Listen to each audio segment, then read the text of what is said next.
Salut, je suis dans la Médina de Sfax et on va improviser des photos en fonction de la lumière qu'on a, des gens qu'on rencontre et de tous les trucs sympathiques qu'on peut voir dans une Médina qui est un endroit fascinant, absolument fascinant parce que c'est vraiment là qu'on rencontre des gens, qu'on peut avoir un contact humain, c'est pas du luxe, c'est justement le contraire, c'est la simplicité, c'est l'art de vivre, c'est l'humanité quoi.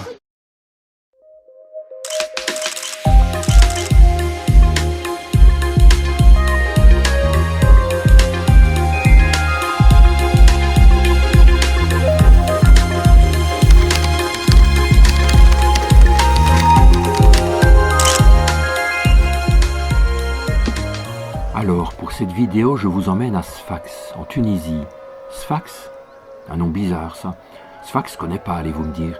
En fait, cette ville de presque 1 million d'habitants n'attire pas vraiment les touristes et ne se trouve pas ou très rarement sur les circuits touristiques du pays. C'est dommage parce que la ville possède une superbe médina qui va être classée UNESCO, je crois, incessamment sous peu, comme on dit. Sfax, en fait, c'est un grand port commercial qui dirige un peu l'économie de la région, basée sur la pêche, les phosphates, l'industrie. Bon, ça, on s'en fiche un peu. Alors, pour la petite anecdote, la première visite que j'ai faite à Sfax m'avait laissé sur ma faim. Je me rendais sur l'archipel des Kerkena, situé juste en face, là, dans la baie. Un archipel fabuleux, d'ailleurs. Quelques îles que je compte bien vous raconter, là, un de ces quatre, avec photo à l'appui, bien entendu. Alors, c'est quoi une médina, au fait ? Une médina, c'est ce qu'on pourrait traduire par vieille ville. En général, ce sont des cœurs de ville entourés de remparts. La ville de Sfax, elle en compte une très belle qui remonte au Moyen-Âge. Elle est considérée d'ailleurs comme l'une des rares villes médiévales d'Afrique du Nord. Alors, une médina, c'est un endroit plein de vie, de magie intemporelle. Ça fait un peu penser au conte des Mille et une nuits, avec les marchands, avec les petits métiers, avec les gens qui déambulent, avec les marchands qui vendent et qui vantent leurs marchandises. Ça peut être des fruits et légumes, ça peut être du poisson, des ustensiles, du tissu, etc. Les médinas, c'est vraiment un endroit magique. C'est l'endroit aussi pour faire des photos, des portraits et observer la foule, etc. En ce qui concerne les photographes, c'est facile de faire quelques photos en demandant toujours la permission, bien sûr, pour les plans plus rapprochés. Et cela se passe toujours bien, en fait. Même les gens, parfois, sont demandeurs de faire quelques photos ou des portraits. Il y en a même qui ont envie de poser, parfois. Donc là, ça se fait tout seul, on en profite, évidemment. Alors, il y a d'autres médinas en Tunisie. Il y a celle de Tunis, de Bizerte, de Hammamet, de Houmtsouk, ça c'est à Djerba, de Kérouan, Monastir, Nabeul, Sousse, Tozeur.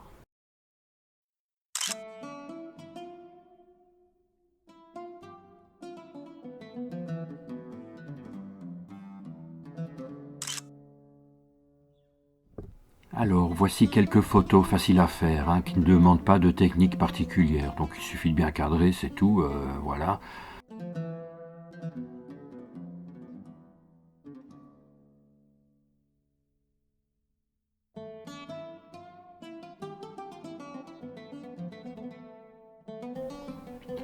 Alors, voilà une photo qui pourrait être améliorée, à mon avis. Donc, elle est un peu tristounette avec ce ciel blafard dû à ce contre-jour. Alors on va améliorer tout ça, hein. On va bleuir un peu ce ciel, on va augmenter le contraste, un petit peu la densité, la saturation, on va changer un peu la parallaxe, et voilà, magie, magie, magie.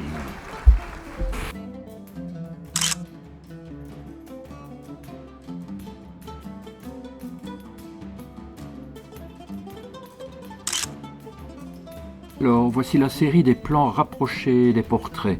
Comme je le disais, toujours demander la permission. En général, les gens sont d'accord. Et si c'est pas le cas, vous passez votre chemin, c'est tout. Si les gens vous donnent leur adresse, n'oubliez pas de leur envoyer la photo.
Une photo sympa à faire, qui peut illustrer d'ailleurs des reportages gastronomiques ou des ambiances, ce sont par exemple les photos de ces petites carafes à thé qui brillent au soleil.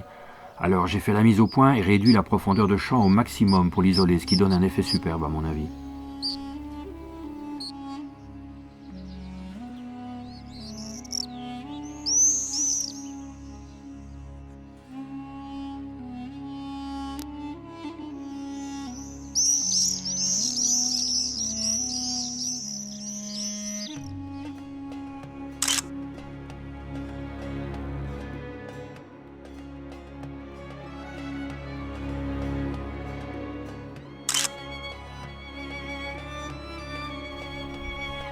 Le soir, tout est calme, quel silence.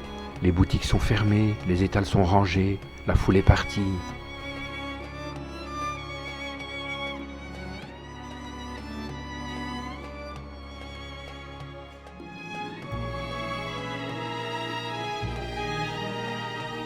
Alors, pour les photos en soirée où la magie opère, les nuits d'Orient, alors trépied nécessaire pour être sûr de la qualité de la photo.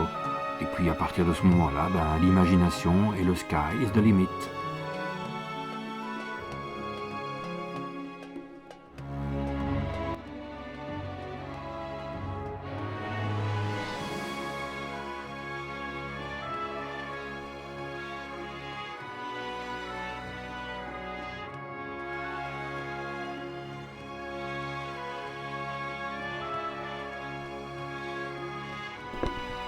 Voilà, j'espère que ça vous a plu. N'hésitez pas à commenter, n'hésitez pas à liker, surtout n'hésitez pas à vous abonner. Nous allons nous revoir un de ces quatre avec une nouvelle production. À bientôt.